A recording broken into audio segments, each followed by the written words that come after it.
And I apologize if you hear background noise in my hotel, which, again, I'm living in a hotel. It's got a few more, 2 weeks. I get to go home in 2 weeks after tomorrow. Just in time for Invictus. Well, I get to go home for 4 days, and then I get to go leave for another month to go to another course. So yeah, it is what it is. That's horrible. But yeah, you can hear the air conditioning in my hotel room running behind me. But at least I will be there for like a day or two of Invictus, so I will be able to log on and just check things out for at least a day. But then I won't be back until like third week of June or whatever. But yeah, so Nazeris is going to kick us off with this Spectrum Pulse, and we're just going to take turns going through the information we've got for you guys. All right, so starting off, we have where it all began. Basically, this allocation that Tree alluded to of resources and how they started moving little by little to a more squadron-focused as far as like company momentum. So back in 2021, the Roadmap Roundup for September 8th said about the changes. To summarize the core gameplay team. Oh, I'm on the wrong tab. Hold on a second. It's that tab. Yeah, that's right tab. Okay, never mind. All right.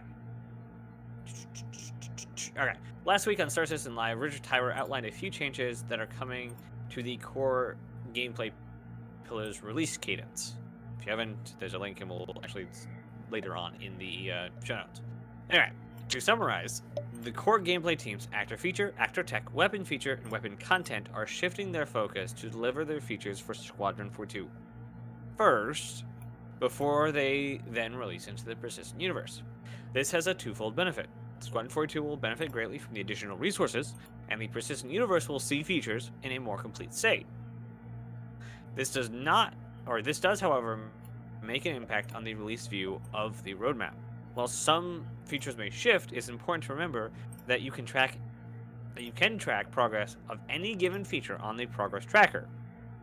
So this was also kind of a foreshadowing of the change from release view being the default to progress tracker being the default when you open the page, because the release view gives you almost no data, and it is the worst thing to try and pull speculation from, because there's almost nothing there, and they're continuing to make sure that stays speculation free, almost like as little content as possible on the release view. But the progress tracker and a progress tracker view on the roadmap is literally everything they're doing on a most of the time every 2-week basis, because that's when they update every 2 weeks. So it says, in addition, with this polish, we're adding the columns for Q2 22. So the two things to take away from this is that actor feature, actor tech, weapon feature, and weapon content, so all moved over to a squadron first, and that's going to be kind of a theme throughout this thing. It's squadron first. However, it doesn't mean anti-Star Citizen. It means that the feature will be finished for squadron, and then put into the persistent universe, which we've already had a couple things come over. And like, so one of the things that happened right before all of this was the carts, the murder carts in the hangars. There's still no gameplay for them, and the entire company is like, wait a minute, maybe we actually wait to publish stuff until there's like actual gameplay for it. And this is kind of not including the ship problem that lots of people like to go back and forth. There's just strictly like features of the game. So that happened right before this whole thing happened. So stuff is going to be finished in Squadron, and then the entire pipeline, almost, not the pipeline is not the exact correct word, but the entire pipeline, basically what it is, where it's used, and how it's used, is all going to be ported straight into the PU. So hacking was supposed to come in way sooner than it's going to, like a year or two ago. And they said, no, we're going to develop this for Squadron first, which means they're going to get devices, they're going to have multiple ways of doing so, and they're going to have things to use it on, instead of just, you can go up to somebody's ship and punch it with a hacking chip. kind of thing. Like, that's what it could have come out if if they hadn't said Squadron first, because Squadron is a released game, and so they're trying to finish a feature then port it over. That was much longer summarization than I meant to do. Anyway, moving on to Next tab, I right? don't know how you have these lined up. Yes, the Richard Tyler video. Did you want to play any of that specifically? Oh no, I just put the link in for the show notes later. Yeah, sorry. Got it. Okay, that's the link thing. Okay, so yeah, that is in the show notes for those who read show notes. Yeah, just a reminder for everybody, especially if you're watching this on YouTube later, all of the links for everything that we're going to show you are in the show notes. So the show notes will be linked in the description below, down there, and you can click on it. It's just a Google Doc that I copy from our OneNote, and everything is in there that you can see here. So if you want to see it for yourself, you want to refer back to it, make some bookmarks, whatever, use it in conversation, by all means. It's a resource here for you, so that way you know that we're not just making stuff up. We need our own compendium of topics spreadsheet. Yeah, no joke. All right. Yeah. So about a year later. Nope, not a year. Nope, half a year later. 6 months later, about on April 27th, 2022, is this post, and this is kind of a very evolution of what we just talked about. So this is taken from the vehicle feature and experience teams, and also UI feature teams. There are paragraphs in there. It says vehicle feature team, or I can't read. Vehicle feature and vehicle experience. With this published, the vehicle experience team is merging with the vehicle feature team, including all of their deliverables. The reason for this, again, is twofold. First, this allows greater streamline of production for these two teams. Second, the vehicle feature team is now having its features direction driven by Squadron 42 requirements. Deliverables worked on by this newly merged team will now follow a similar cadence to the core gameplay pillar. That is, features will be made for Squadron first before being ported over to Persistent Universe. And stuff that we can actively see with this team right now is stuff like the control services. That is something that's being developed for Squadron first and then ported over. And I believe we're actually supposed to be getting it this year sometime. I don't want to make any promises about dates. I just want to highlight that. No, but they had said that in the last vehicle talk. Yeah, they are working on all these things, and each one of these things is at various stages of development. But if you hang out with us for the monthly reports, and you see how excited we get when we go through the Squadron 42 report, based off of the way they're describing the work and how it's coming along and where things are, and we're going to talk about some of these individual items. The progress is really good, but as Naz said, at the beginning, because they are building them for Squadron in order to release in a complete state. They won't get ported over to Star Citizen until they are done and in a release state. So that's why these things are taking longer than they would normally, and it sucks to be patient, but at the same time, like, everybody's been complaining about this for years. Everybody's complaining about Star Citizen releasing features that are incomplete, and don't have any gameplay for years. And now all of a sudden, things are taking a little longer because they want to get them complete, and we're complaining still. Pick something. Pick a direction and stick with it, guys. Hey, Ionic Force, good evening. Thanks for joining us, buddy. Please continue, Naz. Yes.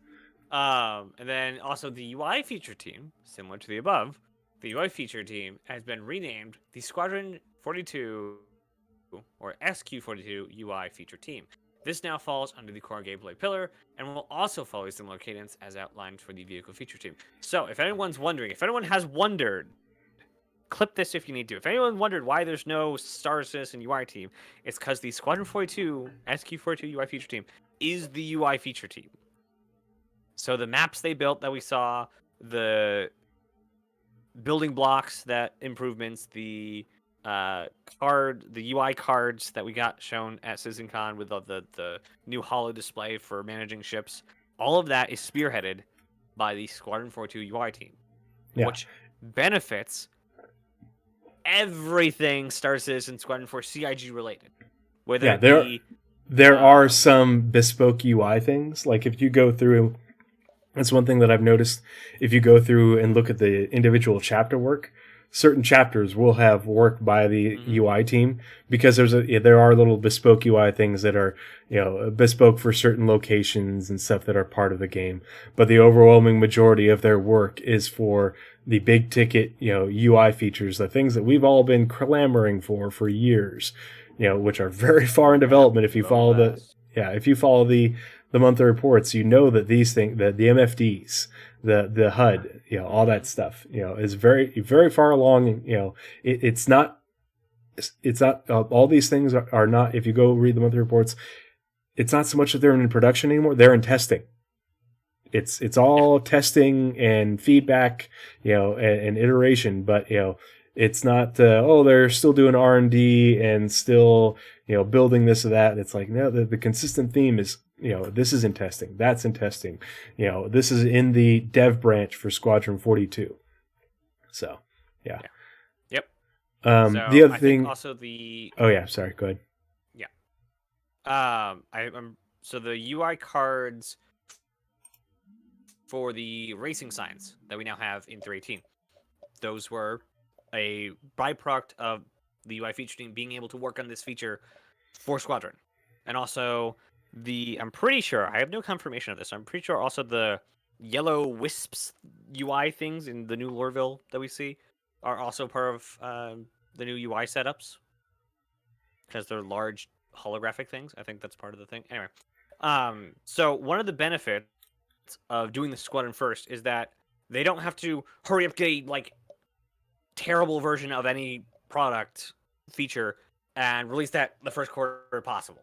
They get to spend time on it, very much like the underground facilities. So you can see how developing Squadron 42 and with all these teams doing these things in a longer scale has kind of made them think, oh wait, what if we actually give our dev teams the time they need to develop a feature? So underground facilities and the Orson platform things weren't given, hey, you have 2 cores to make this, you have to get it out. Because that gave us the original bunkers, the original underground facilities, which they stagnate because they were put out in haste without actually thinking of every gameplay. They were thought of as bunkers. And so they developed a bunker. The underground facilities, building interiors, and so on and so forth. Most things that are in development right now are being developed for everything, not just for a thing. And that takes time. And so they're actually giving the dev teams now the time to develop these things to build for everything. And that's right. Okay, so now you're going to go through all of the things. Yeah, and so the teams that were reprioritized, there is technically 1, 2, 3. There's the actor feature team, actor tech, weapon feature, weapon content, vehicle feature. So 5, and then Squadron 42 UI feature. So there's 6 teams. And then I also included in this UI tech, even though they weren't reprioritized, they are still working on plenty of other things. But because the features, for the Squadron 42 UI feature team are built upon tech that the UI tech team built. So, but it's all shared. So what we're going to do is we're just going to pull up each one of these teams on the progress tracker, and we'll quickly scroll through and look at the work that they're doing. And then I have a list of sort of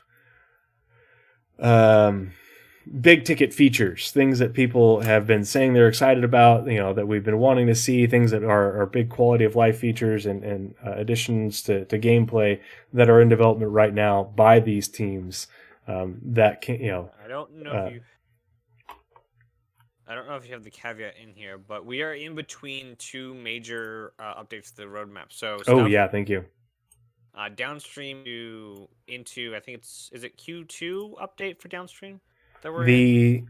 This next Wednesday should get the last of the downstream teams added to Q2, and then it should also be hopefully all, or at least most of the upstream teams for Q4, because we already have Q3.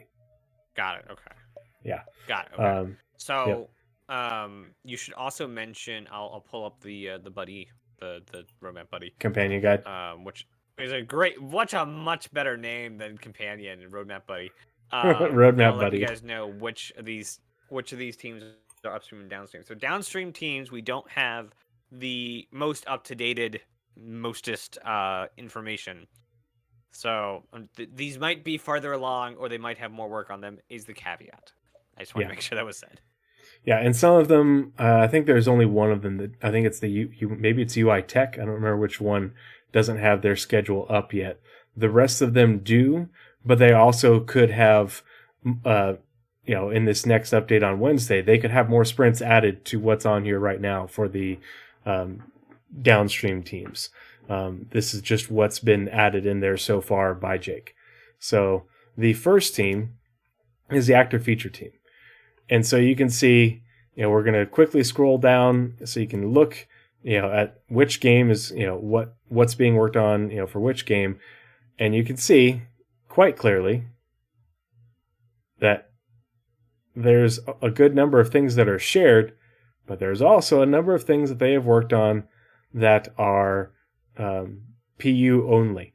And so, but you can see all these things are shared assets. There's one thing, character work, that is Squadron 40. Oh, sorry, Mop and Bucket too. That is Squadron 42 only. One, it's like so. But then you can also see Star Citizen has two more than Squadron on here. Yeah, and this is the deliverables, but you can see it's Squadron. Yeah, and then the character work, and the character work is who knows how the actor feature team plays into that, but right now they have a bug fixing. Mantle, mining gadgets, and persistent entity streaming are all Star Citizen only. On here, on their work. I'm not saying the features are, I'm just saying their work on it. Yeah. But right now, the actor feature team is working on actor status tier 2, which is new elements such as hygiene, NPC status tracking, multiple bytes, DNA integrity, medical insurance, cybernetic limbs, and cloning. There's been a ton of work done on this already. This is just their sprint on this. And they got a bug fixing and tech sprint. They've been doing a lot of miscellaneous and support. They've been wrapping up Mock and Bucket. But you can see that, they have been heavily involved in the new player interaction experience, which is this is a really good example of getting a complete feature with the development of Squadron 42 instead of things coming in piecemeal, because they are doing the whole new player interaction experience, Tier 0 through Tier 2, in one fell swoop, as part of the development on Squadron 42. And so when they are done with the all of this feature for Squadron 42, then it can be ported over to Star Citizen, and we'll have an entirely new baseline for interaction. So you've got your hints and interactions, you've got lockers and inventory, your visor HUD and helmet. It's a whole bunch of new stuff. Prone Tier 1, seated item handling. The Constellation. The Constellation. I don't know. It wasn't the Constellation commercial, but it was it the Pyro demo? It might have been the Pyro demo. It might have been earlier. Showed the locker system in the Constellation. Mm-hmm. We still don't have it yet. Yep. Because they've been trying to figure out how they want to get about putting it in there. And I mean, we're gonna have grabby hands. We're like, that's an idea. That's a terrible idea. Why did we do that? Yeah, and then going back to the drawing board and saying, let's do it this way instead. Swimming Tier 0. But this is the actor feature team. And you can see that they are not working on hardly anything that is Squadron only. And all of these things are big things that will make a big difference in our experience in Star Citizen. But of course, they are taking longer to get over into Star Citizen because they're building them in a more complete state for Squadron first. But when they come over, it'll be like, oh, sweet, boom, we've got player interaction experience, tier 0 through tier 2, all the features within that development set all at once. Actor Tech Team. So the Actor Tech Team, just like the UI Tech supports Squadron 42 UI feature, Actor Tech supports Actor feature. Building the tech in order for them to build the feature. And just so we know, the Actor feature, the one we just finished, is upstream, and the Actor Tech is downstream. Yeah. So they'll be working on a feature, and they'll tell Actor Tech, "Hey, we need to be able to do this, and how can you make this happen?" And so Actor Tech Team, when you saw the EVA Tier 2 demo at CitizenCon, we're going to get more into that later, that was all worked by the Actor Tech Team, in order to get that feature in a much better state than what we have now, because it's going from Tier 0 to, it's really Tier 0 to me, but it's, taking a giant leap to Tier 2, because we're also going to be not only moving using our hands and zero G push pull, which is another feature, but also having limited EVA fuel, and we're also going to and it's going to encourage us to use the zero G push pull in our tractor beams more than our limited EVA fuel. But it also makes the whole movement process a whole lot more diegetic as well. But you can see that a lot of the things that these teams have been reprioritized for a long time. And you can see, if you go back, you see they had a lot more work to do in order to get these things done. But now, they're coming up on the time where, okay, they're wrapping up a lot of these features, especially given we saw a lot of these things demonstrated at CitizenCon last year, and they've continued to talk about their progress in the monthly reports, and the progress is really good. Work on Prone Tier 1, again, seated weapon handling Tier 2, zero G push and pull, which is part of EVA Tier 2. One second.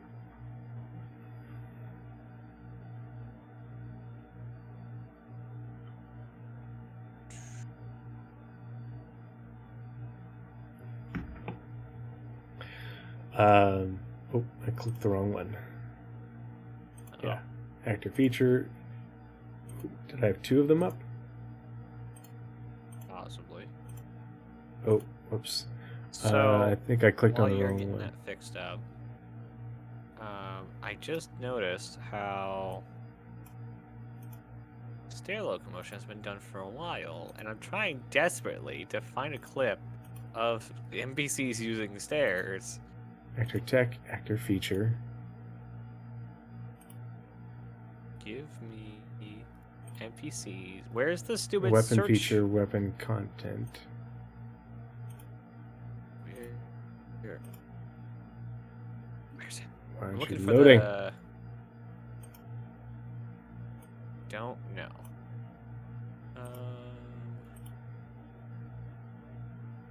Anytime, no, past year. Oh, of course, my internet is just absolutely What's it called? struggling this evening. Anything I can do? No, it's not you. It's just the internet. It does this every now and then. It'll just like take a huge pause. So I'm watching the NPCs use stairs. I don't know if it's like that much better. No, I don't want. Except for the more. It's a different link. How is it? Oh, maybe I did click the wrong one. Which one are you looking at? Oh, yep, my links are wrong. Whoops. So hold on. Weapon. Feature, active feature. Yeah.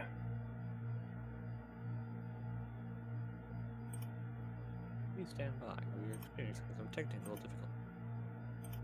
Oh yeah, you do have Yep. featuring content, weapon I featuring content. copy pasted wrong. Gasp. Apologies.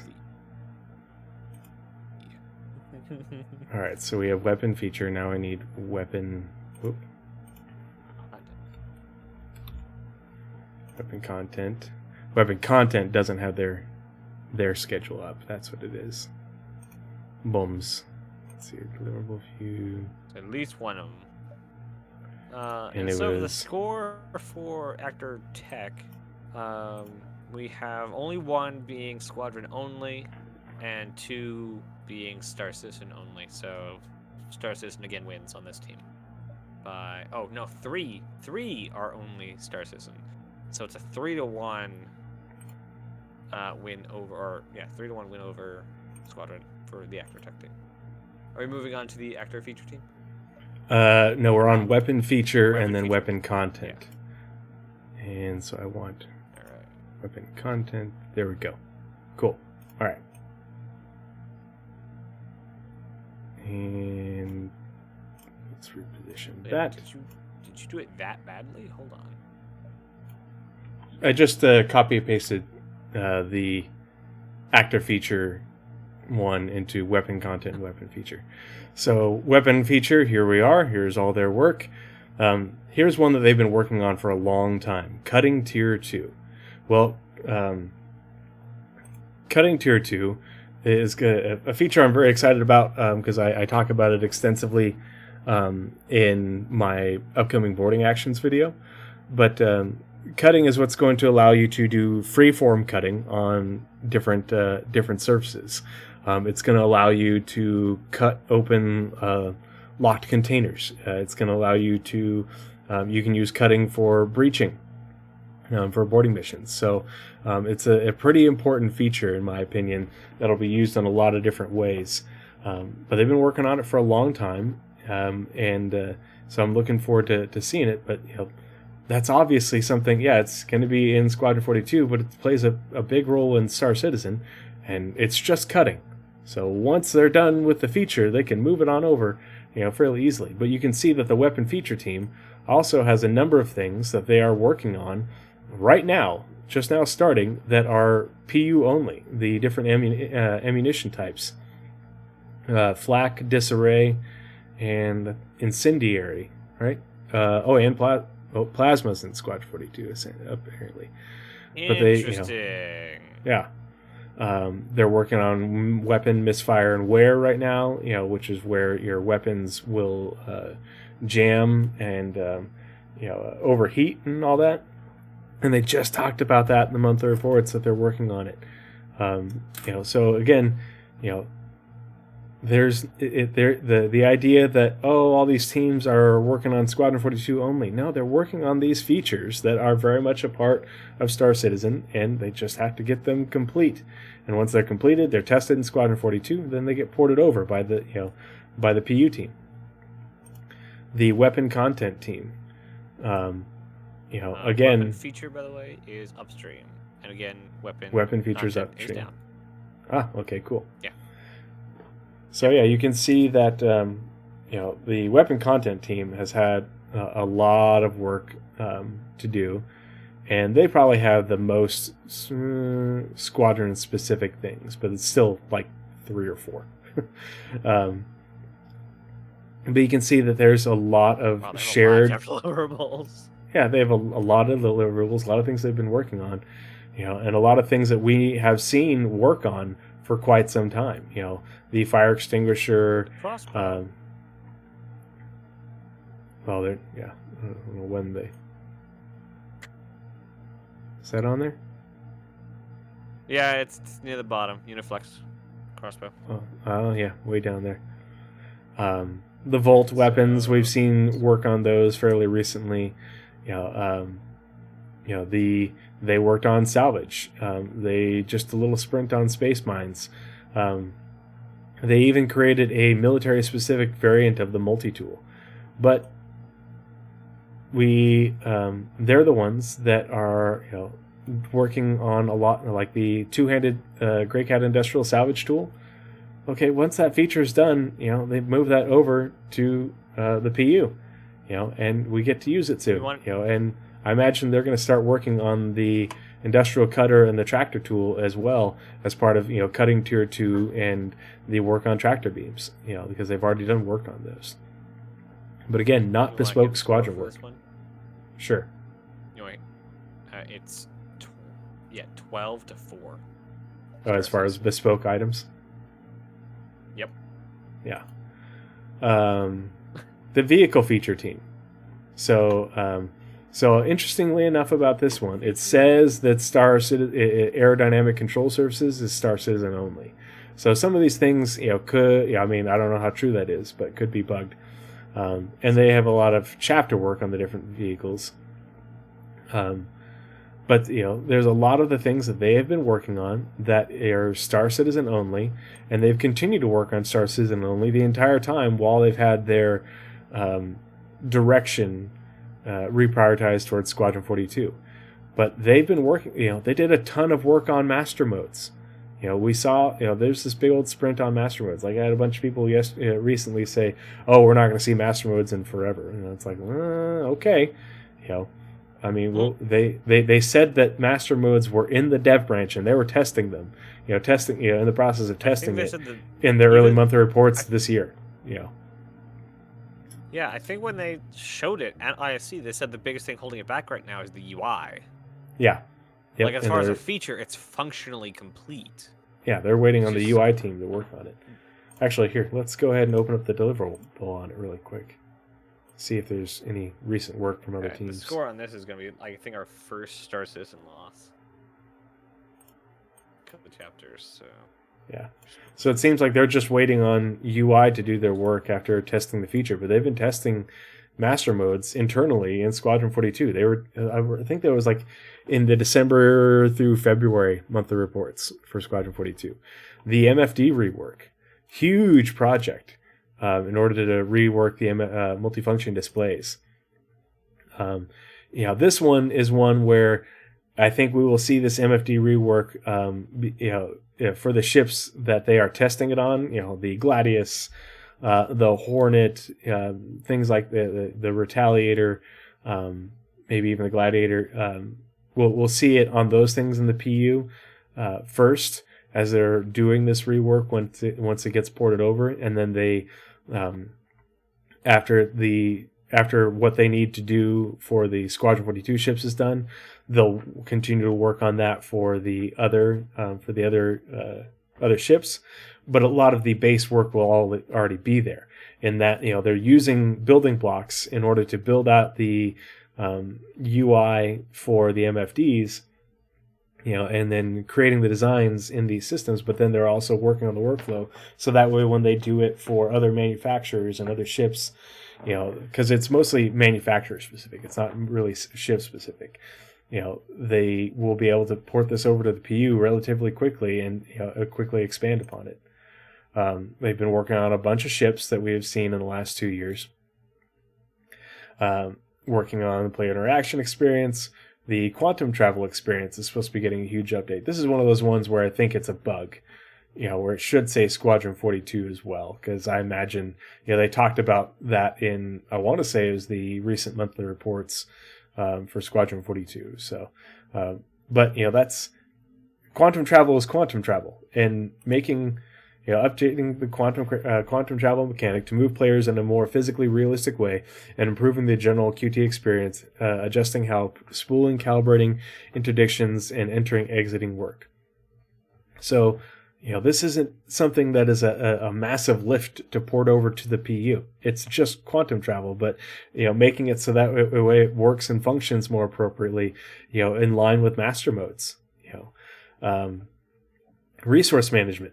They're continuing to work on resource management. And we know that resource management has been a big push for them. And they are working really hard on it. They've been talking about it basically every monthly report, and they've been working on it for quite some time now. But, here's the design sprint for vehicle feature, and here's the engineering sprint, and you can see them still working on it via the Shiny Tracker. It's, again, Do we use that in Squadron 42? I don't know. Is that a thing? But it says it's PU specific, and they're actively working on it. I think so too. Yeah. Like the Gladys is going to have a capacitor for guns. Don't overheat guns. You get EMP. Yeah. Like it's part of a ship. It's going to be part of every ship.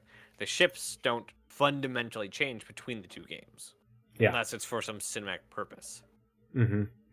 Yeah. Other than having like they change. Certain ones have different hardpoint sizes and slightly different performance characteristics, but it's tweaking things on the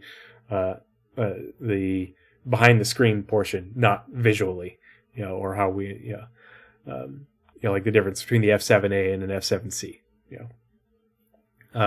Squadron 42 vehicle support. This is a big one, but, it says it's Squadron 42 only, but a lot of these ships are going to end up getting put into the PU eventually. This to me means that it's the, although there's a different sprint for the, that's not in this one. There's an enemy ship sprint. There's a Vandal fleet sprint. So this one to me means that they're talking more about, this is just an overall polishing and, work on the different UE ships. Yeah, this is probably the catch-all, much like MISC, or not MISC, but miscellaneous feature or miscellaneous. I forget what the sprint's called. Miscellaneous support and bug fixing. This is probably catch-all, specifically to obfuscate work on squadron vehicles. So, tinfoil hat, when my Pegasus shows up, it's going to be inside there. Yeah. Well, like the we're talking about squadron. I will not bring up my Pegasus. Like, it's not going to happen. Those leaked capital ships from that leak that came out last fall, probably under this, awesome. Plus, like all the work for gold standard work on this and that, instead of having to have a new deliverable for each one, they can just lump it up into here. So Squadron 42 UI. So this is a big deal because everybody, I don't think anyone likes the star map. I think there's a lot of gripes to do with the augmented reality and map and marker system, all that sort of stuff. And so the UI team is just absolutely going ham with building new UI, and these features are massive quality of life updates. And when I was going back and rewatching, I rewatched the entire partner development video from from CitizenCon this last year, and one of the big things when they're talking about all the UI is how the different UI things that are being built by this team for Squadron are built so that way they are systemic and they work throughout the game. They're building it with the fact that it's not just Squadron 42 in mind, but the PU in mind. And they talk about how when you have assets like locations that are highly detailed, it makes it really easy with the new tech for the AR map marker and the radar map and radar system rework. Those two reworks, they showed off heavily during the partner development video, and they talked about specifically how those things would be able to be ported over into the PU, and how they are being developed in a very systemic fashion, so that way the work to get it in the PU is minimal at best. And that's the part of the issue is so many people when that was played, because that was the biggest part of that sort of theme. Part of the crew, part of the ship, part of the crew, part of the ship, part of the ship, part of the crew, part of the crew, part of the ship. Captain, oh my gosh, that's ironic. Very. That's funny. I heard the soundbite. I didn't see the GIF play. Do I not have it up? Oh, did I not put it on this scene again? Oh gosh, I forgot to. I put them on I made new scenes, to use temporarily for when you are when you're not available, and I forgot. I put it in those ones, but I forgot to put it in this one. Captain Mike Sparrow, thank you so much for the follow. Really appreciate you.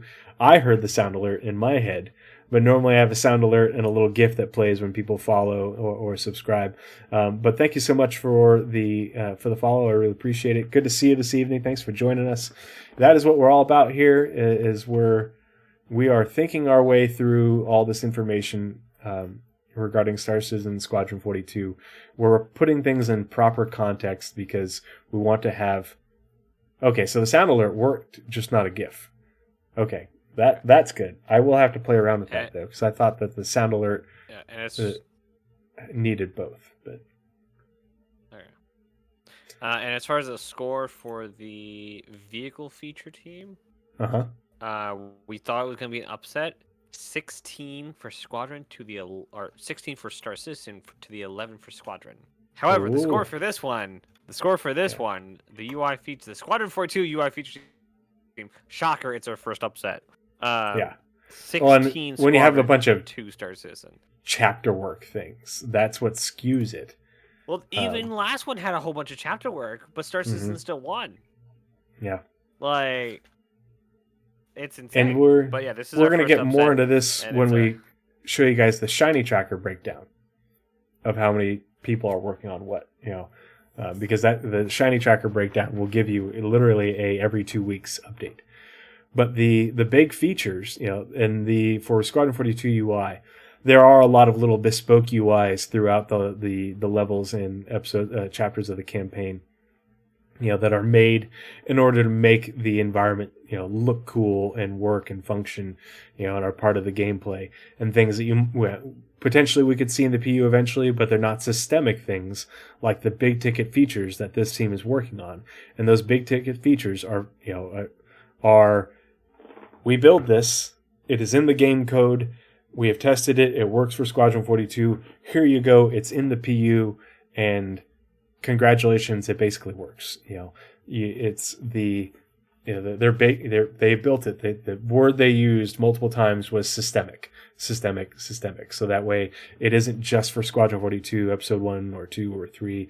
It's these, all of Squadron and all of the PU without having to do much of any work afterwards. So AR, which is augmented reality, map and marker system. That's part of the radar rework and FPS scanning and ping, the stuff that you saw at the beginning. I think it was towards the beginning of the partner development video in CitizenCon, where they put out the ping and they showed all those things, all the characters moving around and the things you could interact with, as well as so it's augmented reality on your HUD, but also certain things will also show up on the map. That is also that is generated by that by that rework.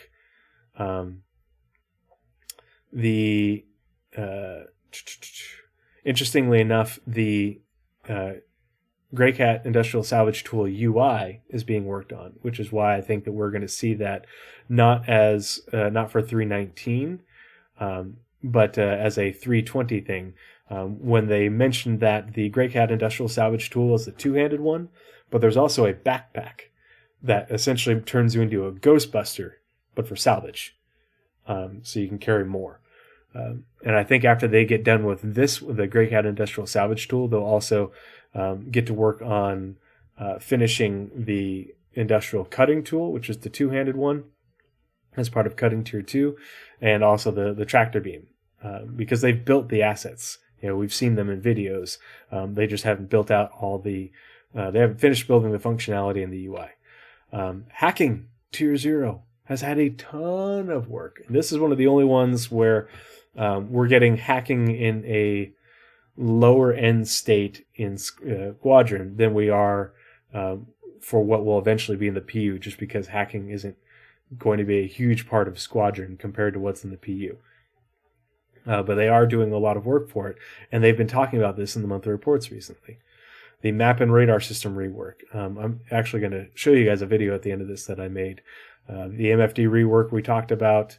The Moby-Glass rework in order to make the Moby-Glass, the entire thing, not just certain individual apps, but the whole thing will run on building blocks. And we saw that. Was that in the... Yeah, that was in the video as well, I think.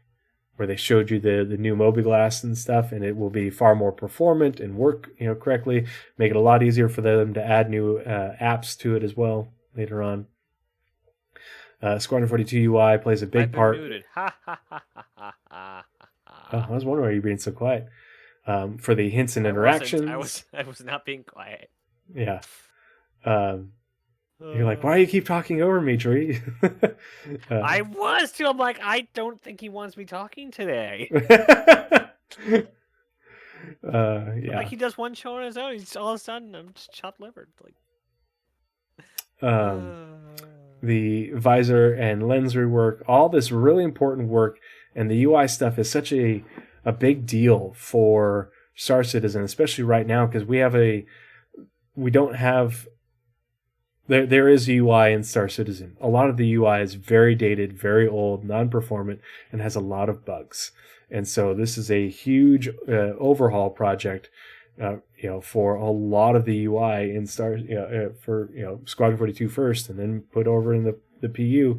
That's going to make our gameplay experience a whole lot better, when the game's not crashing.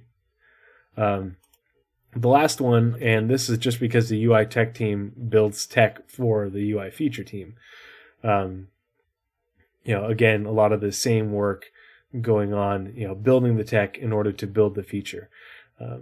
But a lot of stuff to be very excited about.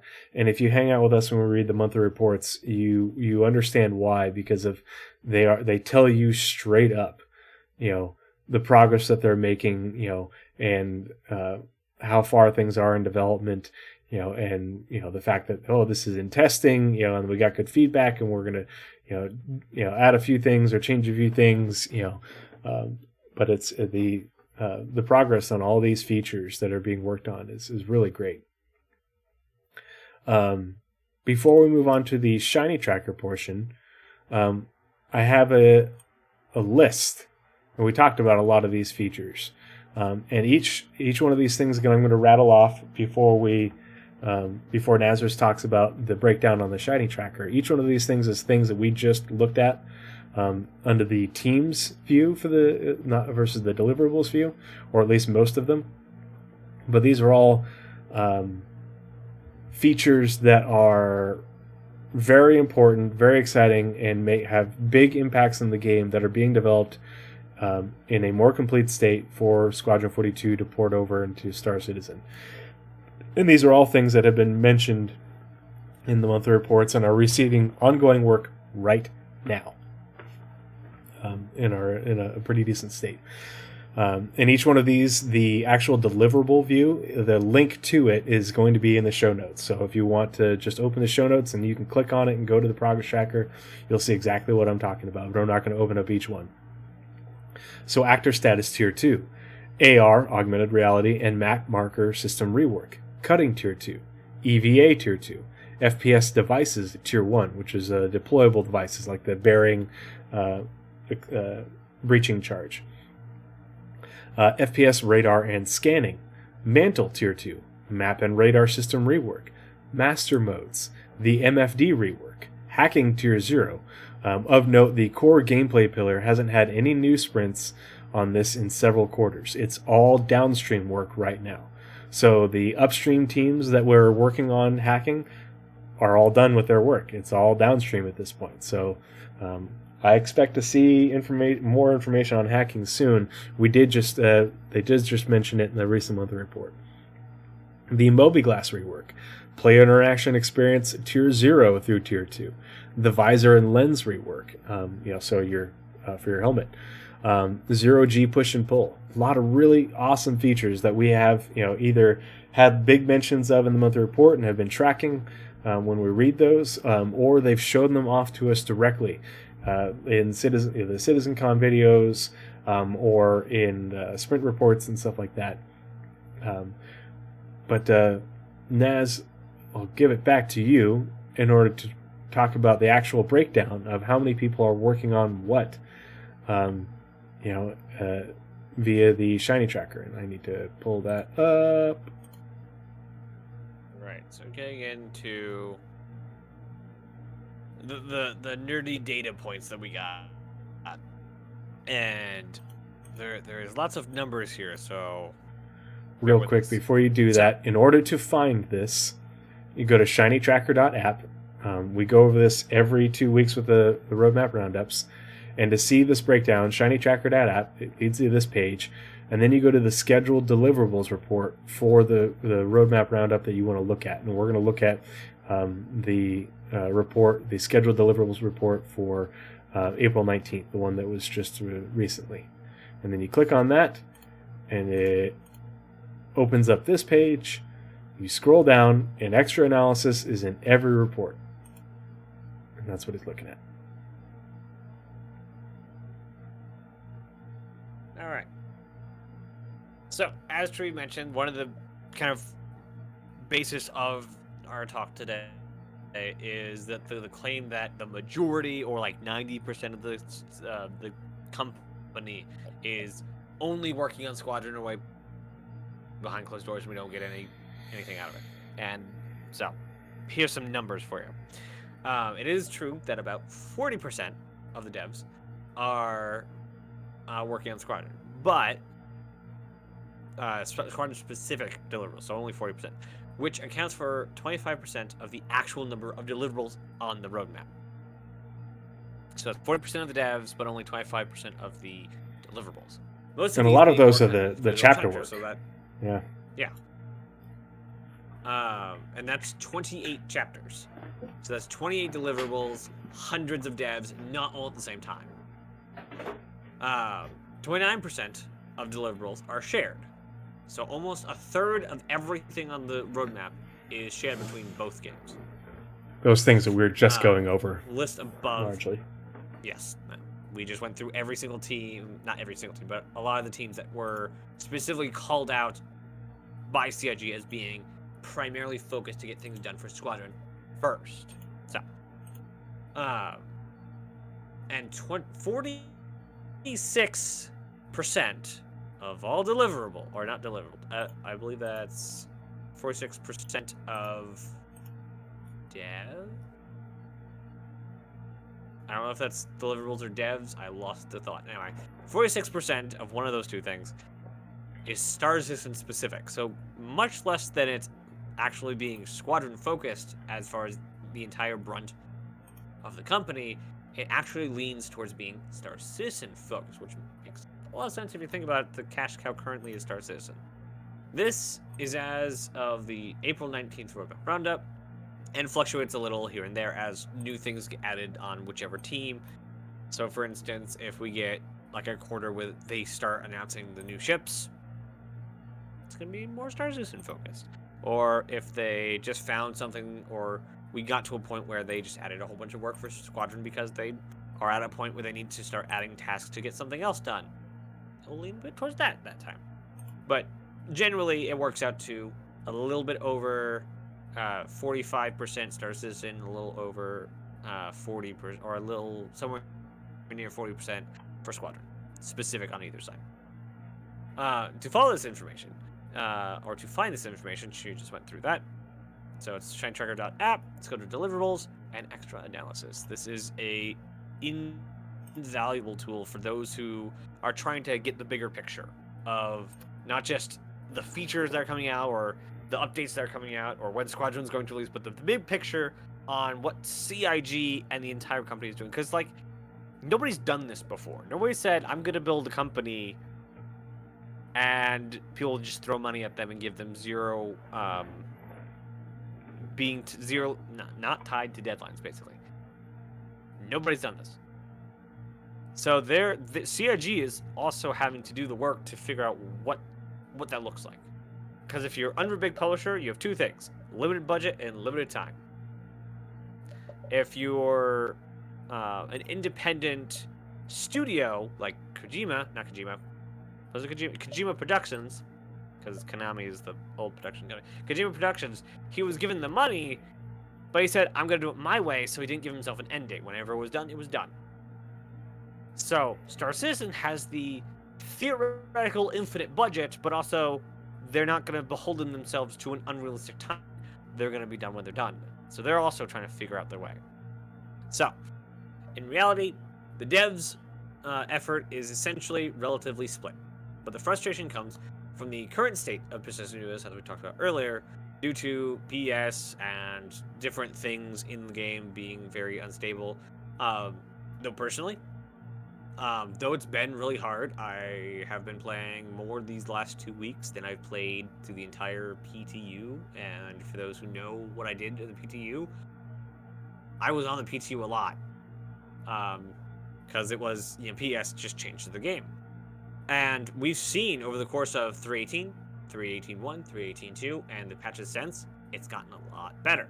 There are, still a lot of bumps to go, but it's going to get better. It's going to continue to iron out these giant hurdles because, like Tree said at the top of the show, it's a new technology. Nobody in the game industry said, that stuff that, is used after items are used, like glass bottles from potions, why don't we just keep those around forever? Or the package after you eat a burrito. Obviously that's not something they have in Star Citizen, but that's the kind of that we have real trash in the game. No other game is making real litter. And that it's not only a amazing feature, but tack onto a feature, it also facilitates things like decorating your ship dynamically, which is stuff you find around. I really look forward to ships that when they come out to not have items in them. The Pisces C8R ships, you have a fully stocked medical cabinet, but it's not static. You can open the door and take all the stuff out. I know this because I found a C8R that somebody had dropped at lost in a bunker. I'm like, free medical supplies and hoarded all this stuff. Because you could do that. It's there. It exists. But also, if you're the owner of the C8R, you can stock it. Who says Grabby Hands is gone? You are Grabby Hands. I am Grabby Hands. For those who own the ships, with those cabinets, with these different places to put medical supplies and food and things, you can eventually, when the ships all get updated to actually use this tech, put food in there so that you can stock your ship. It's quite an amazing technology, and eventually we'll get bigger stuff like furniture and houseplants, and we already saw that they're looking at posts and things. So it will eventually iron out. It's just rough right now because it's an iterative process. Something no one's tried. Yeah, it's an iterative process, and they purposefully, they needed to stress the hell out of it to see where it would break. And once you figure out where it breaks, then you can fix those, those breakages, and move on. And yeah, it's painful right now, but this is just temporary. Like all the other headaches we've been through, this isn't new. It's really, it's harder right now, just because of where we were before. But again, they're gonna get through it. This sounds a lot like the time around 3.0. I don't know if you were around the community a lot during 3.0, but yeah, when 3.0 came out, everything was broken. 2.6 came out and came and went, and 3.0 came out, everything was broken. Everything was just bad. Everyone was all up in arms because the game was just unplayable. Because they were running servers now. There was a lot to run, and they were a much smaller company, and they could just not do the internal testing needed to figure out where the limit was for a server. So as we find this new limit, and one of the really good landmarks for what's going on the servers, they haven't dropped the player count. They never said, oh, servers are getting really taxed, we're going to drop the player count. They've never said that. Server caps are still at 100.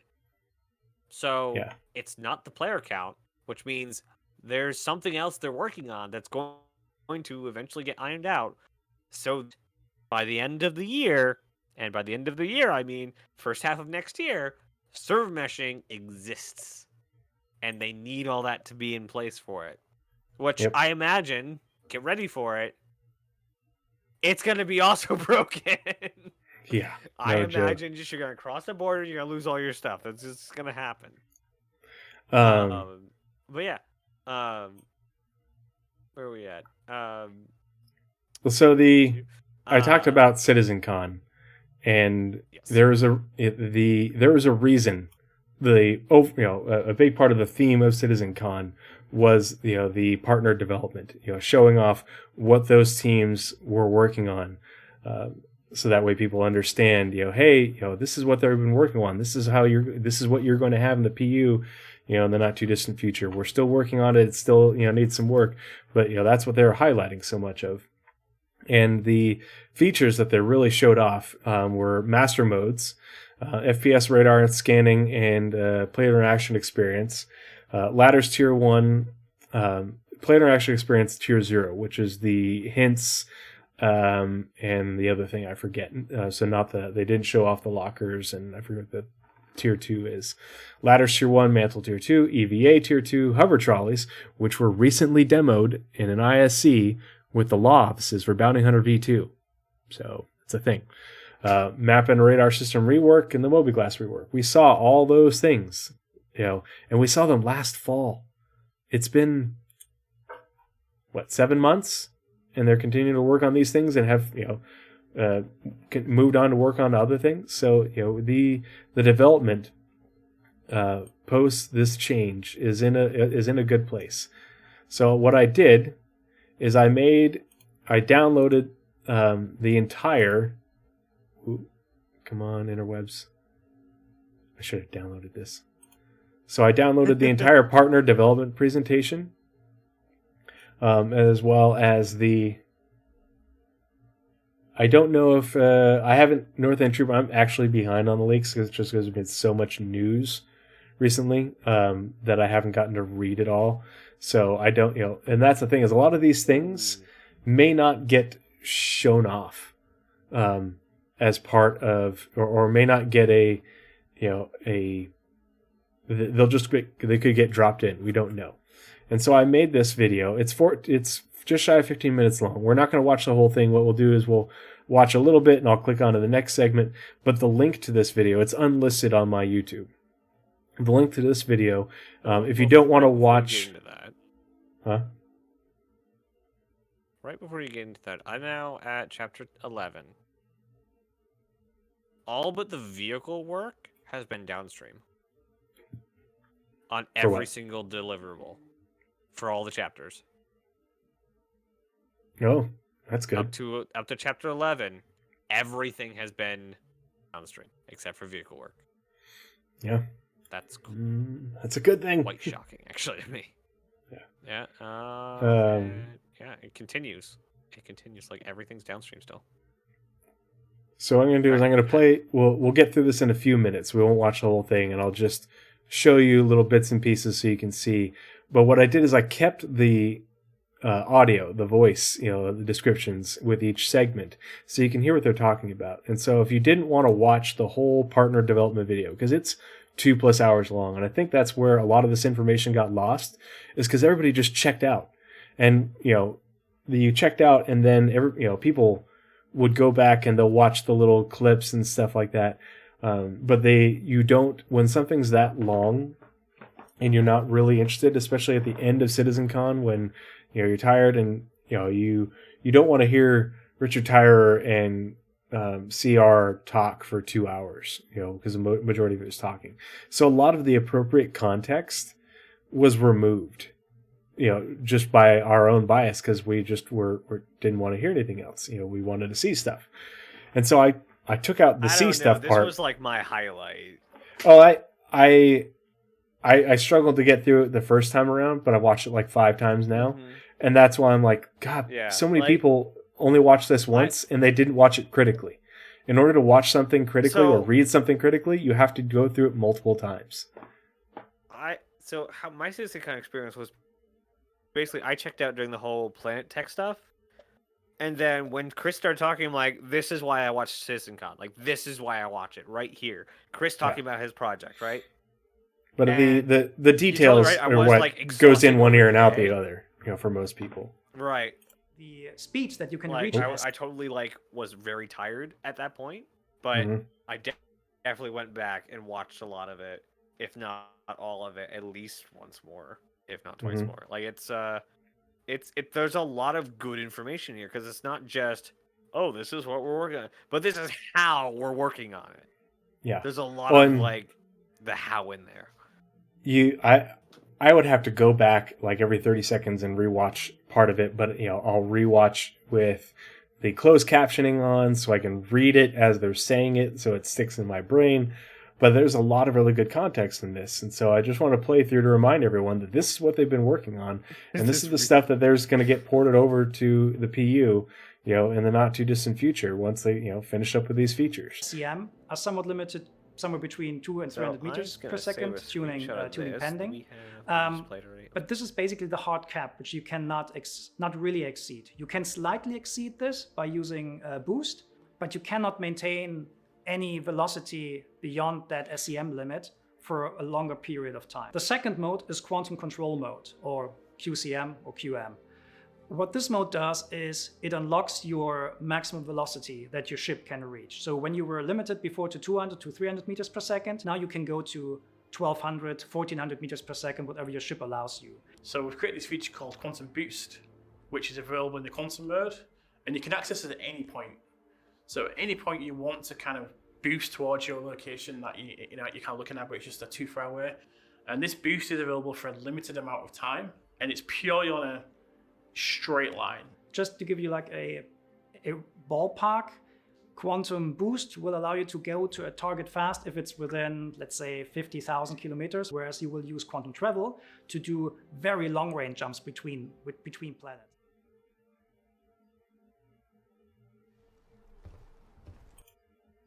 So obviously master modes is going to have a big impact on the game. But what they're showing with master modes, does it look like that is something that's going to be difficult to move over to the PU?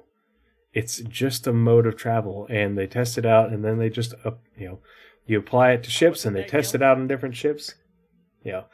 But this isn't one of those things where it's a massive feature that requires a whole bunch of rework in order to incorporate it into the code of the game. It's like, no, this is just this is what happens when you do this. And it isn't different from ship to ship other than top speed this and that sort of thing. Little bits of information that they put in under the hood. And this is the FPS, radar, and scanning player interaction experience tier 0. So you can see here, this is in Asiado, which we've already showcased. This is obviously going in and utilizing some of our new building blocks UI for the doors. And then here's a scan wave, and you can see that I'm looking at that data pad, and then you can move around, and it's giving me that information. So right now, it's just giving you the basic high-level information in terms of the names and things. But you will also have more detailed information depending on, contextually what the item is. And what you're seeing here is part of the player interaction system. So you can just, even though that's kind of a complex area, there's lots of little things that you can interact with, but you're getting confidence of, oh, cool, I can grab that, or I can use the data pad. And you're not having to go into interact mode. You're not having to be driven by the cursor. You can go in and just press F or interact with it. And you've probably seen this in plenty of AAA games, but they don't have the detail and at scale that we do. So we wanted to make sure that system is really robust. But hopefully it gives you kind of an idea of. And I'd also say that. So this is really interesting because they made an entire team for making things interactable. And that team is going through and making new things that will be interactable, as well as taking things that are already in game and making them interactable to be a part of this. They're also have been doing this for a while now, where things that will have this context and fit into this system. They've been making things that so that way it'll function with this system in mind, because they knew they were going to be doing it for a while now. So this isn't it's a new feature, but they have been planning and working alongside the goal of this feature for a long time. So let's go on to this part. Okay, what I was gonna say something about, but Northern shows no more jousting. Finally, yes. No more what? Oh, jousting. Yeah. No more jousting. If you haven't had a dogfight under 400 meters a second, it is so nice to play. You, like, go into PU or go into one of the arcade modes and purposely get under SCM and dogfight. It is so fun, especially if you're fighting, let's say, Cutlass and you're an arrow. You can just sneak in behind him. Perfect. This is part of a larger project because people will complain about ship desync a lot. Well, if ships aren't going as fast, the server doesn't have to update the position as often, and the changes aren't that drastic. So this helps with the desync problem that's in game right now. And there's also the actor status network rework or something like that. I forget how it's all broken down, but there's additional development that will be done on that post server meshing to help with the desync as well. But if by slowing down combat and slowing down movement, when it's important for you to be able to notice the difference, in combat, that's how you improve the desync, or at least the as well as the perception of desync. The other thing is they also have another part of the rework for server meshing. In order, they made it so that way all the, I guess you'd call them little particles for ammo for munitions. When you shoot your guns on your ships, that those are as lightweight as possible in terms of information, so that way they can have tons and tons of them on screen, and the servers can still track that track that information. So let's look at the movement stuff. So obviously this, as you can see, this is final art. Absolutely. So this is taken directly from Squadron 42. It's obviously a test map. But you can see here that, as Chris said, the level of inertia is still block out phase, but you can see that we're actually starting to get that you can grab on, you can go straight into a mantle or a vault, you can go straight into the pull-ups. And the thing is that what you're seeing here is, while this is just an test map, a lot of these are providing design ethos to then feed into the PU. So if we've got derelicts and we've got environments that we want the player to go and do missions in, we don't just necessarily just have to rely on you've only got jump, or you only can do vault and mantle. And right there, we did a jump onto halfway onto a ladder, and here we're looking around. And this is just a diegetic system that works with any surface. The way they're building it, so it isn't you have to put in a specific surface for you to be able to grab onto. It's anything that's a ledge. They're reworking it so that way you go into a cave or whatever, and they don't have to use a bespoke asset while they're building a level in order to create obstacles that you can mantle and climb on like that. It's being built so that way it's a systemic in mind. Yep. The only thing I didn't see is a Kong. If they can put the Kong in there, it's perfect. I don't know if you know what that is. Well, and as Chris says, in terms of run, let's say at a picnic table, you use your hands to basically throw yourself over it as you kind of go over it. Yeah. Yeah. What's it? It's kind of like a super mantle. Yeah. Parkour. But again, EVA Tier 2. There is no bespoke version of EVA between the two games. It's all the same thing. Once it's done, they add it to the dev branch for the PU, and it's in. Here we go. The EVA. This is what you're seeing here is that you'll probably see some of it in the third person. The thrusters are not firing because it's decoupled. the old VFX, but it's also the old VFX code. So we haven't part of the proper. This is a current PU suit versus what we'll have is a new one with the proper pack that has the thrusters in the right position, and when you go forward, the thrusters going from the back. So what you're actually seeing here is you've actually connected to this surface. So now it's almost like you're in a prone situation, but this is going to be what more our new prone will be. Again, you've got full 360 degrees. You can just move your mouse and you look all the way behind you or all the way in front. And right now we're moving along here, not because we're thrusting, because we're using our hands to move ourselves along, and we're looking around as we're doing that. If we went out to the third person here, you would sort of see us moving our hands around. I think we'll see it a little later on. There we go, here we go. So we're just sort of pulling ourselves along.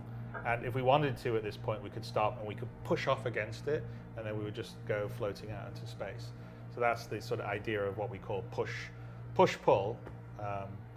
And Zero what G you're push seeing pull. here, He just pushed himself off. so what you're seeing here, that's actually kind of, you're just floating alongside the actual, this fin of this Asiata station. And this is actually keeping you in this orbit. And then if you did, and that's just, you just push forward and go, where you can actually jump off into space. But then this becomes one of the, if you look at physical traversal, where you've got jumping and mantling. So, Amchuka, you say this. This is one of the things I talk about in my upcoming boarding video. This is why I'm excited for this feature alongside FPS devices Tier 1, cutting Tier 2, hacking.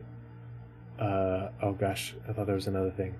I think there's 4 features that are being worked on as part of Squadron 42 that they're building out to be, a complete feature as part of Squadron 42 that are going to be integral to boarding, and boarding long before the Legionnaire is going to get into game. But being able to have this new EVA system, particularly for stealth boarding options, being able to cut through airlock doors. We don't know how far freeform cutting is going to go, but cut through, definitely airlock doors in order to gain entry or hack the doors. The gameplay potential for boarding actions, and not just ships, but there are going to be boarding actions for stations. It's one of the things that they've talked about, stations and facilities. And when they say facilities, they're talking about asteroid facilities, anything out in space that you can board. And so you can see what the potential for boarding is like with features like this in game.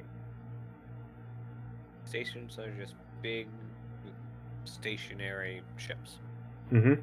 Yeah, with lots of airlocks and lots of ships flying around, and no one's going to notice little old you gliding in to go in and then hack the door and make entry and sneak through the level in order to find the mission thing that you're looking for to steal from whatever pirate gang. Because I talked about this in Pyro gameplay and the development of the stations in Pyro, how they wanted sneaky traversal options for missions and gameplay. So hover trolleys, I put this in there just because we recently saw it in ISC with the law offices. But I am excited about hover trolleys because these are things that are going to be able to be used for moving patients. Let's play the video. People who need rescue. Let's say the video there, and We've hyped this up now. Hover trolleys are the most amazing thing in the world. Here we go.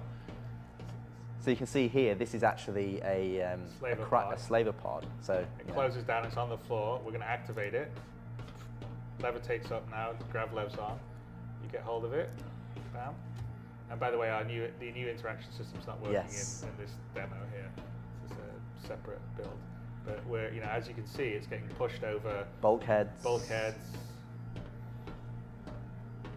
But this is essentially a really big improvement for us because we want physical cargo, and we want physical cargo to be a big deal in the PU. That you have to move that cargo, you have to make decisions on how long it's going to take to load it up, not just buy it from a kiosk and it appear in your ship. So this gives us the ability to do that, and like Chris says, move much larger things than what you'd normally be able to push as a human being.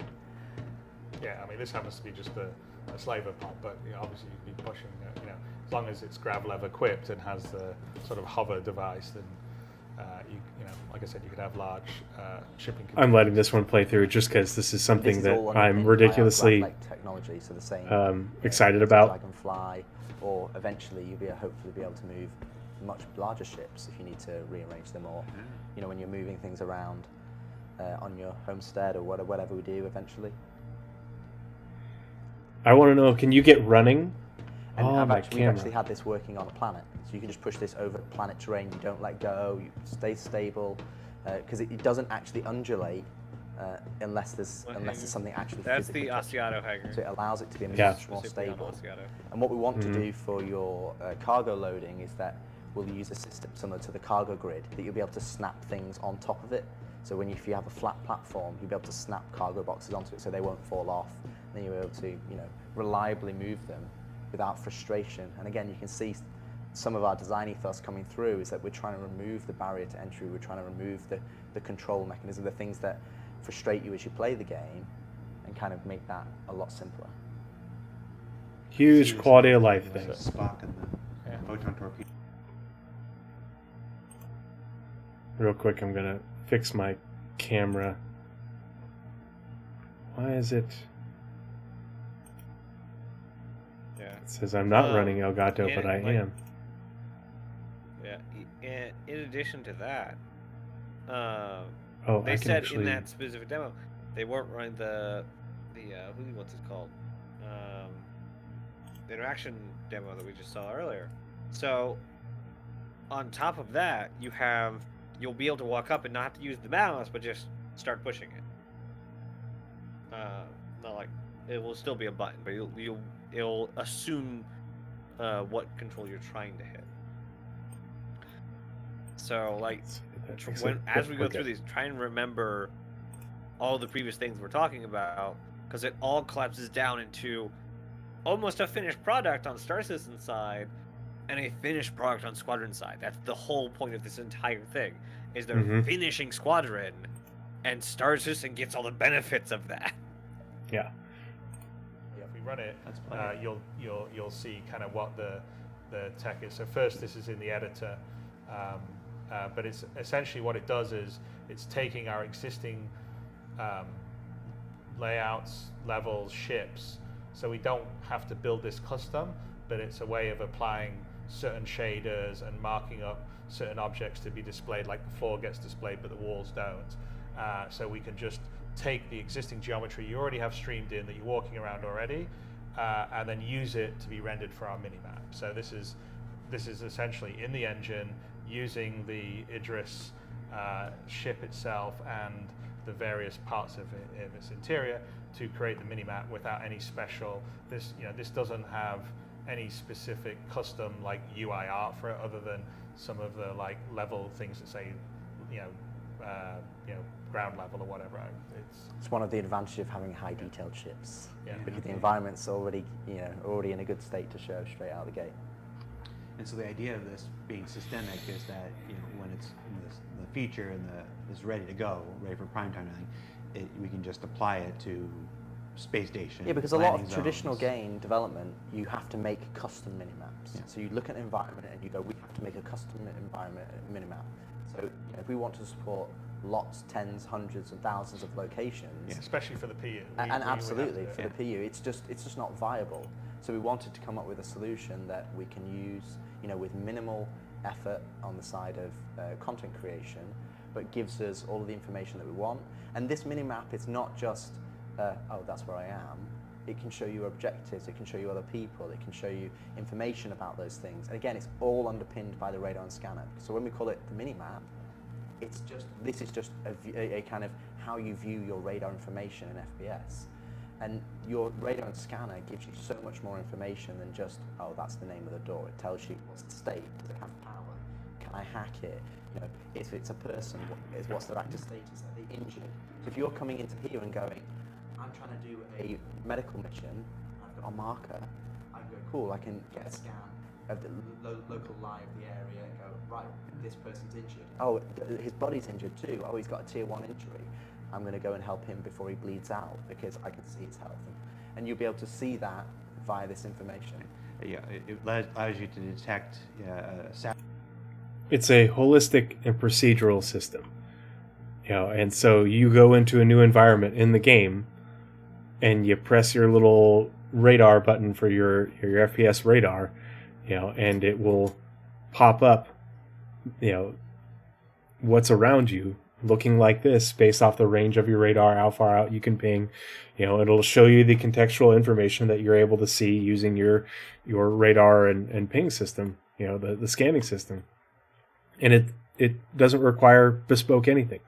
It's just building it for it to be holistic and procedural, to be able to be used, in the PU, in follow-on episodes of Squadron 42, the whole thing. And here's the Mobiglass rework. So the first page that you'll see that's coming up right now is kind of like the overview. So, it's the overview of your player, it's the overview of your ship, and then it's like your primary objective. So, and all of these widgets that we call them are kind of shortcuts to the main focus areas. See alerts as you go to the other page. So So you can see here we've got your messages. So this is kind of like the email client, and then on the right we've got kind of like the ship chat that's coming in with, you know, general ship chat from the AI, which again is kind of just making it believe that you're in this, you know, believable environment or a real life environment rather than just you alone. So responsive compared to the old one.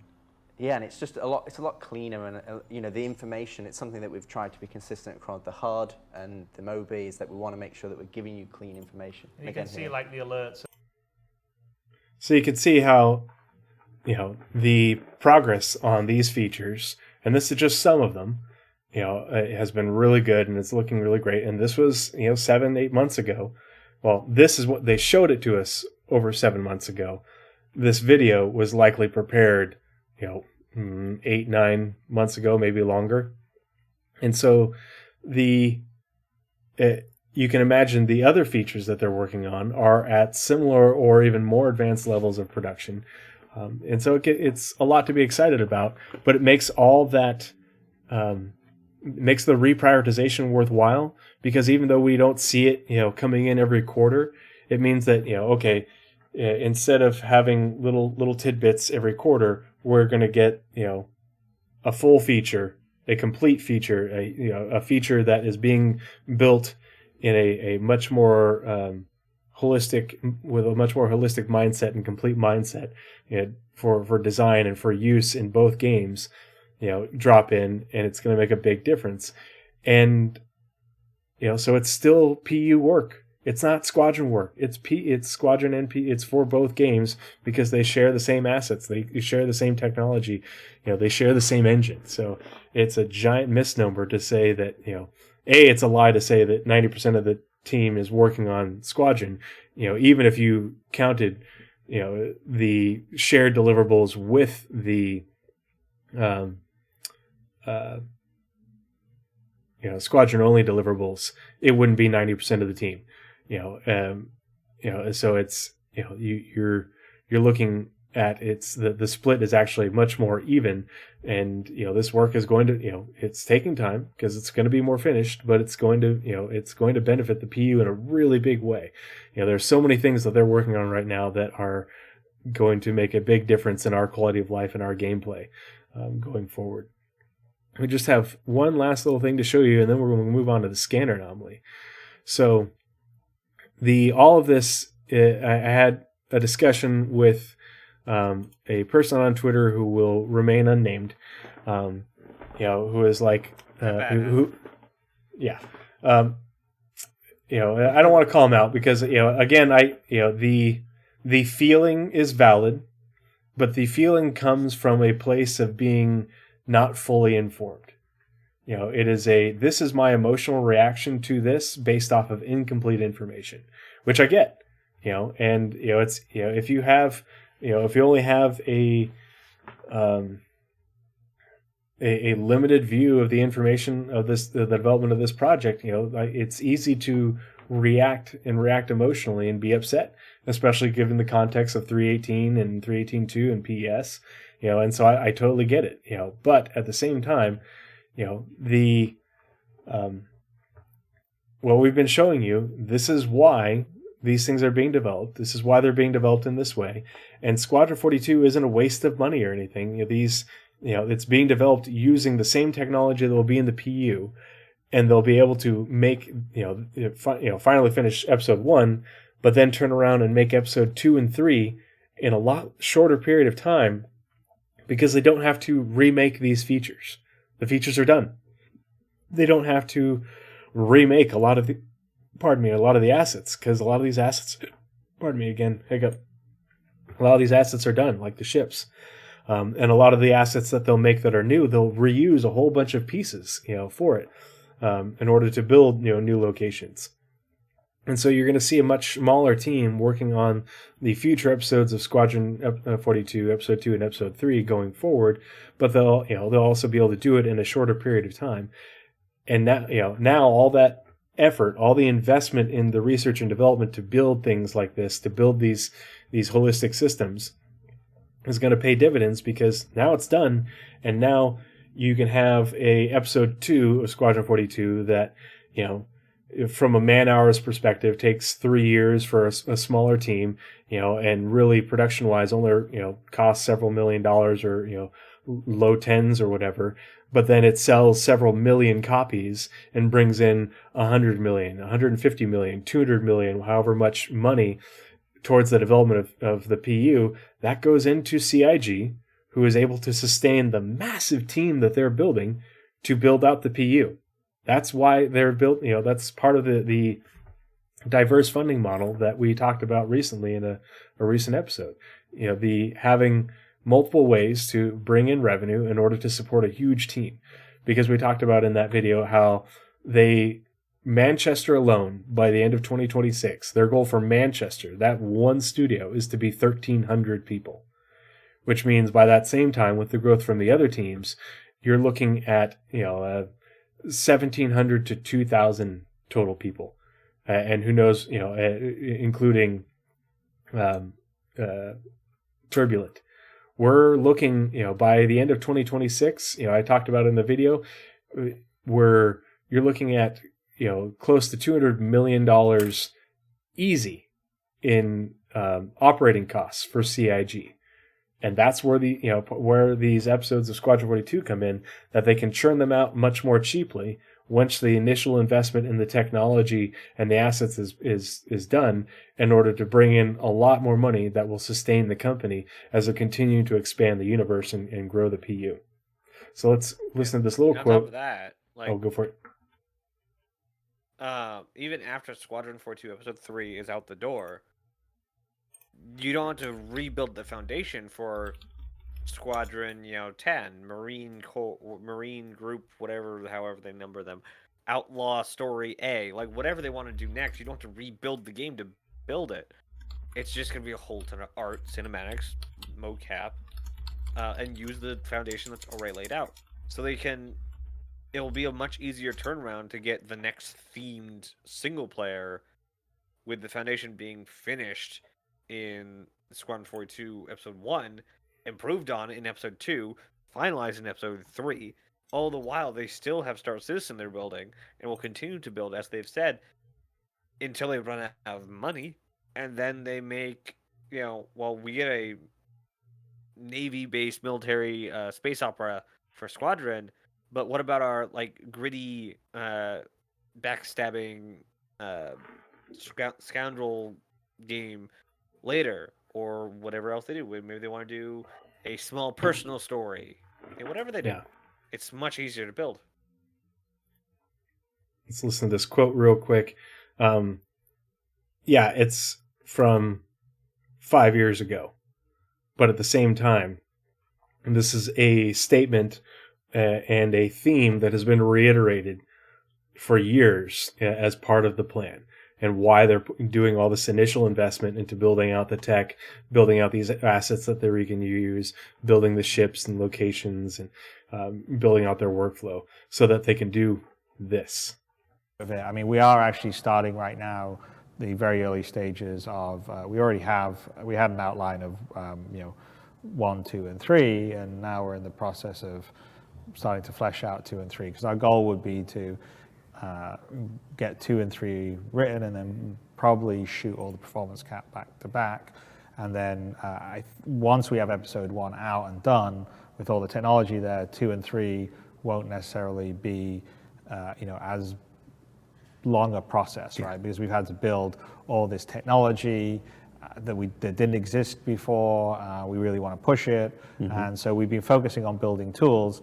But once the tools are in place, 2 and 3 they're not going to happen in overnight, but they will happen a lot quicker than 1 did. I mean, it's very similar to the way, say, Wing Commander 2 was from Wing Commander 1, because it built on all the foundation of Wing Commander 1's code, and then we sort of saw what worked in Wing Commander 1 and said, okay, well, let's push much more of this story, a bit more of a sort of constructed narrative, more relationship.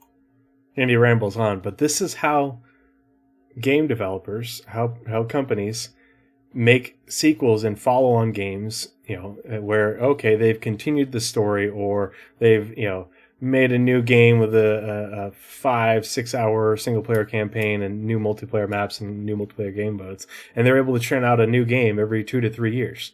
because this is a standard practice in game development. This is why Aaron Roberts was brought in, his brother, because Aaron Roberts basically, ran much of the team that built the Lego games, and they have churned out so many dang Lego games, and they're all fun, they're all interesting, but they're all built on the same technology. Because you build the technology, you build the tools, you build that stuff once, and then you're able to churn out more and more products, that use that same initial investment, and you just keep on selling more and more, and you're, the profit margin from doing so gets wider and wider each time. Especially as you continue to practice it and people get more experience and such.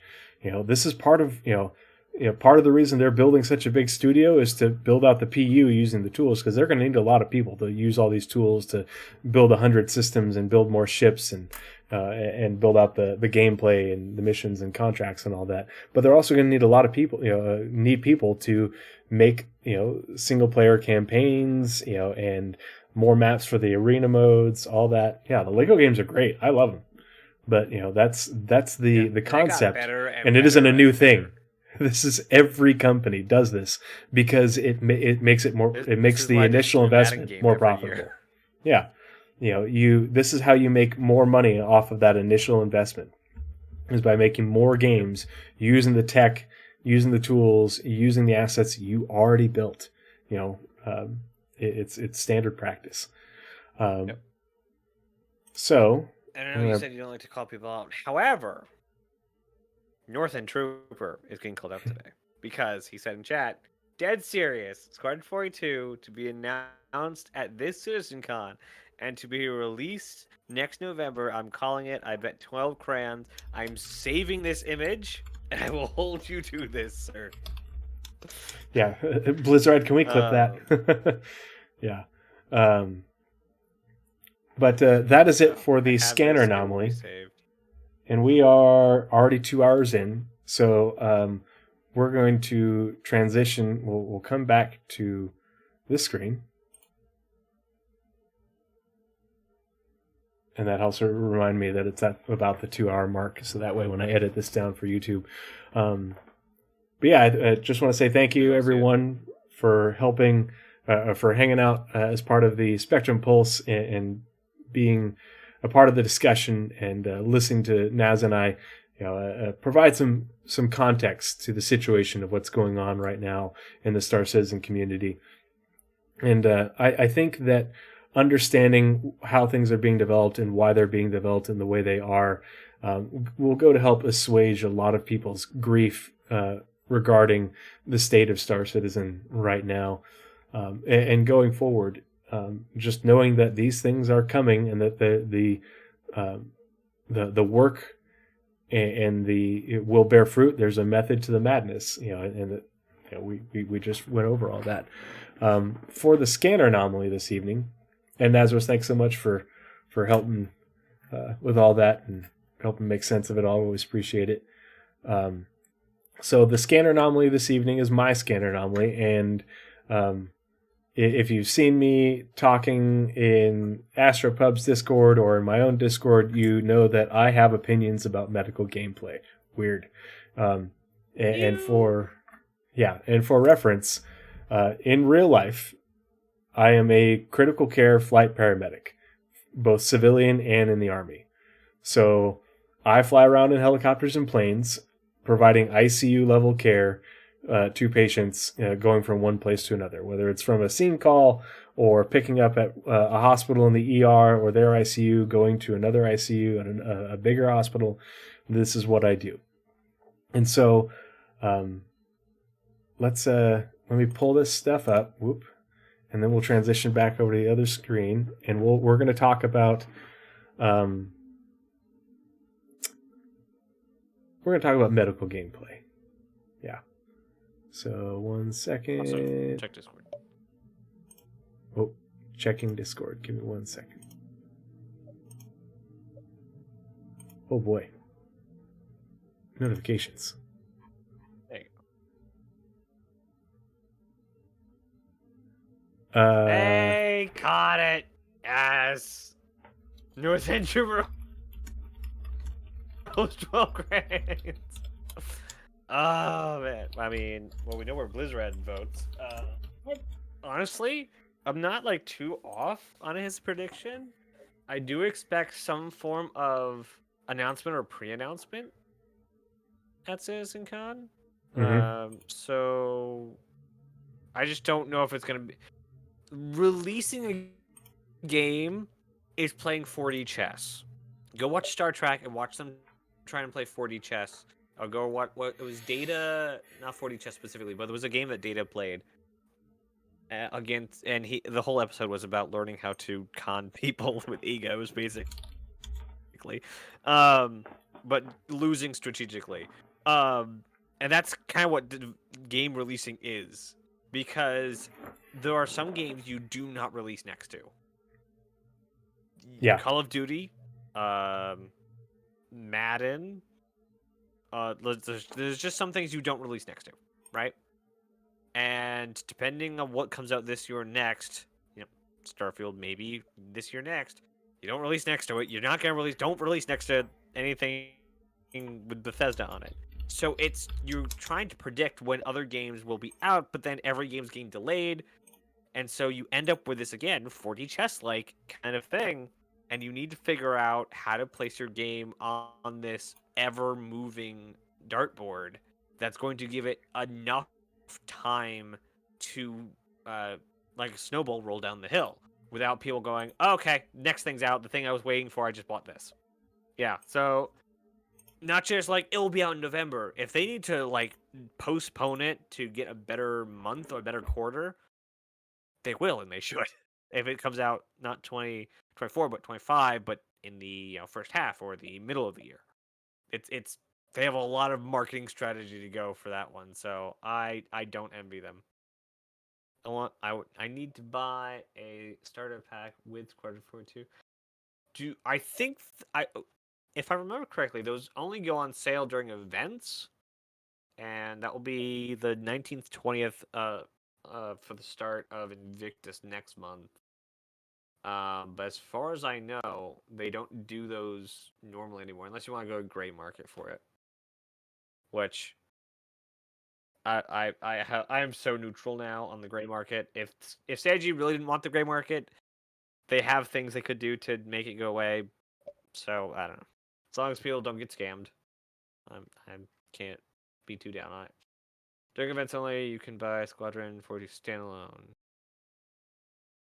Is that two separate things? During events, you can get both, but not during events. You can get the Squadron 42.